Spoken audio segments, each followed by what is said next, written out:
I'm recording this on in bed, very unflattering angle, just because I've had this sudden insight into a problem I've been wrestling with for a while, which is why time only moves in one direction, or why we only move in one direction through time, to be more specific.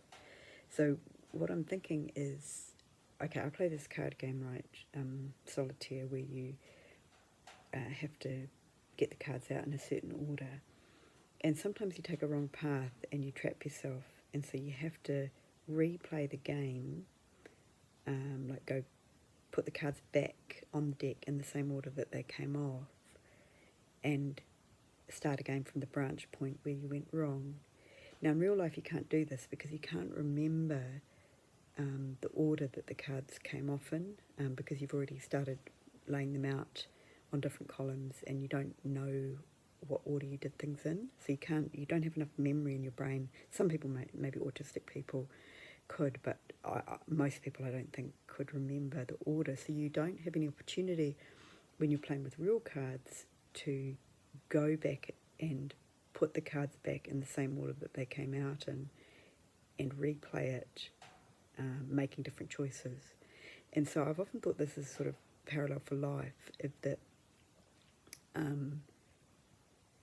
we're moving through time in a direction, and there's some decisions that aren't reversible. So I often think about DNA as well, and so like once your DNA is fixed, that's it. You can't go back and just tweak your genes once you're born, but you can do it in the next generation. And so that's how evolution works, is it just does these constant experiments with tweaking the genes, but you can't go back in time and say, oh, it would have been really handy to have this gene, I'll be born with this particular gene. Only your offspring can benefit from that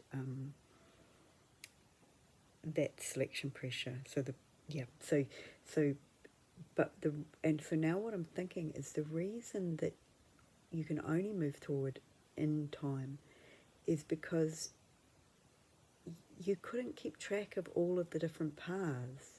There wouldn't be enough memory in the universe. If you could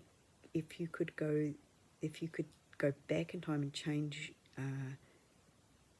your location or choices at each branching point, it's the NP hard problem, right? The travelling salesman. You can't. It's physically impossible to map more than a certain number of branching choices, particularly if those branches affect other branches, and you'd have to alter the whole structure. So I think the reason that time has one dimension is that there's not enough memory to keep track of it if you could move in more than one dimension. So we can move in 3 dimensions, but time we seem to be fixed we're fixed on the time dimension.